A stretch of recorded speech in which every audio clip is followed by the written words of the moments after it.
आउज़ बिल्लाहि मिनश्शैतानिर्रजीम बिस्मिल्लाहिर्रहमानिर्रहीम। अस्सलाम वालेकुम। 10th क्लास तालीमात इस्लाम में हम जिहाद के मुतल्लिक़ पढ़ रहे हैं। अल्लाह ताला ने इंसान को जो माल दौलत अता किया है उसका मकसद ये है कि उसे अल्लाह की रज़ा के लिए अल्लाह के रास्ते में ख़र्च किया जाए। इरशाद बारी ताला है तर्जुमा, और जो लोग ईमान लाए, जिन्होंने हिजरत की और अल्लाह के रास्ते में अपने मालों और जानों से जिहाद किया, ये लोग अल्लाह के पास नहायत बुलंद मर्तबा पर फाइज हैं। जो लोग माल को अल्लाह की राह में ख़र्च करने की बजाय उसकी ज़ख़ीरा अंदोज़ी करते हैं, उन्हें अज़ाब अलीम की खुशखबरी दी गई है। इरशाद बारी ताला है तर्जुमा, और वो लोग जो सोने और चांदी की ज़ख़ीरा अंदोज़ी करते हैं और उसे अल्लाह के रास्ते में ख़र्च नहीं करते, उन्हें दर्दनाक अज़ाब की बिशारत दे दो। तो 10th क्लास जहाँ जान के साथ जिहाद ज़रूरी है, वहाँ माल के साथ भी जिहाद करना बहुत ज़रूरी है। जैसे कि हमने देखा कि सहाबा इकराम रज़ियल्लाहु तआला अन्हुम ने अपनी ज़िंदगियों में अपनी जान और माल दोनों तरीके से जिहाद किया। तो 10th क्लास अब हम अपने सबक के अगले हिस्से की पढ़ाई करेंगे और जिहाद के बारे में मज़ीद मालूमात हासिल करेंगे और साथ साथ मुख्तसर सवालात और उनके जवाबात भी देखेंगे। तो सबसे पहले हम अपने सबक की पढ़ाई करते हैं। दूसरी किस्म के हालात उन्हें उस वक्त पेश आते हैं जब उनमें दुश्मन का मुकाबला करने की ताकत मौजूद होती है और दुश्मन उन्हें सफ़ाए हस्ती से मिटाने की कोशिश करते हुए मैदान जंग के सिवा कोई और सूरत बाकी नहीं छोड़ता। ऐसी सूरत में उन्हें जान की बाजी लगाकर अल्लाह के दीन और अपनी हिफाजत करना ज़रूरी हो जाता है। ऐसे ही हालात में जंग की इजाज़त होती है और ऐसे ही हालात में सरहदों पर एक रात गुजारना हज़ारों नमाज़ों और रोज़ों से अफजल होता है और हक़ की हिमायत में तलवार उठाना और मुखालफिन को ताकत के ज़रिए उनके अज़ाइम से रोकना ज़रूरी है। तो हमारा अगला टॉपिक है जिहाद बिल माल। जिहाद बिल नफ्स के बाद जिहाद बिल माल का दर्जा है। दुनिया का कोई काम पैसे के बगैर नहीं होता। इस्लाम, जिसका मिशन तमाम कायनात में अल्लाह का नाम बुलंद करना और अमन कायम करना है, जानी और माली कुर्बानी के बगैर कैसे चल सकता है। सहाबा इकराम रज़ियल्लाहु तआला अन्हुम ने जहाँ जिहाद बिल नफ्स के सिलसिले में बेमिसाल रवायात कायम की हैं, वहाँ जिहाद बिल माल का भी हक़ अदा किया है। अल्लाह के दीन की खातिर घर बार छोड़ना और जंग की तैयारी के वक्त घर का तमाम माल, निस्फ माल या खासा हिस्सा अल्लाह की राह में पेश कर देना हज़रत अकरम सल्लल्लाहु अलैहि वसल्लम के सहाबा और अहले बैत के हिस्से में आया है।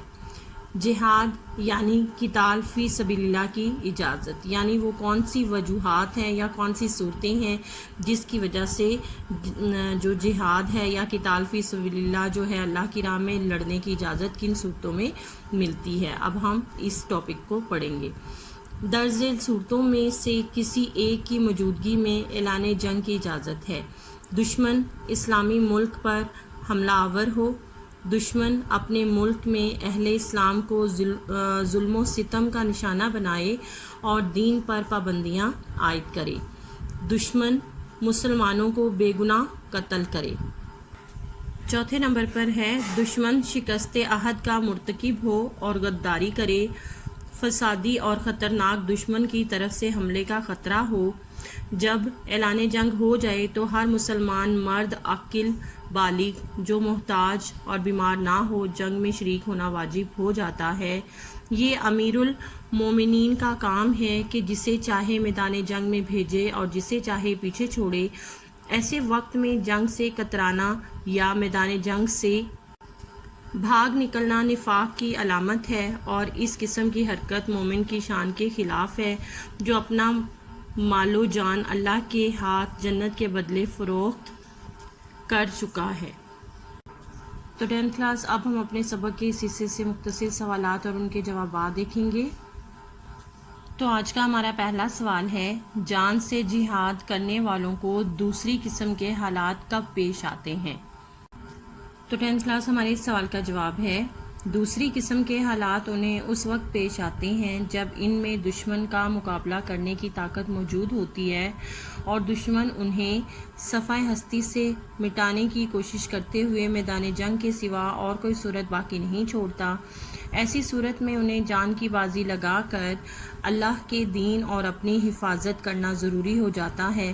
ایسے ہی حالات میں جنگ کی اجازت ہوتی ہے اور ایسے ہی حالات میں سرحدوں پر ایک رات گزارنا ہزاروں نمازوں اور روزوں سے افضل ہوتا ہے، اور حق کی حمایت میں تلوار اٹھانا اور مخالفین کو طاقت کے ذریعے ان کے عزائم سے روکنا ضروری ہے۔ ہمارا اگلا سوال ہے، کن صورتوں میں اعلان جنگ کی اجازت ہے؟ کوئی سی 4 صورتیں تحریر کریں۔ تو ہمارے اس سوال کا جواب ہے، درج ذیل صورتوں میں سے کسی ایک کی موجودگی میں اعلان جنگ کی اجازت ہے۔ پہلے نمبر پر دشمن اسلامی ملک پر حملہ آور ہو۔ دوسرے نمبر پر دشمن اپنے ملک میں اہل اسلام کو ظلم و ستم کا نشانہ بنائے اور دین پر پابندیاں عائد کرے۔ تیسرے نمبر پر یہ ہے کہ دشمن مسلمانوں کو بے گناہ قتل کرے۔ اور اس سلسلے میں ہمارا جو ہے چوتھا پوائنٹ ہے، دشمن شکست عہد کا مرتکب ہو اور غداری کرے۔ آج کے لیے اتنا ہی، انشاءاللہ کل اپنے اگلے سبق کے ساتھ پھر ملیں گے، تو کل تک کے لیے اللہ حافظ۔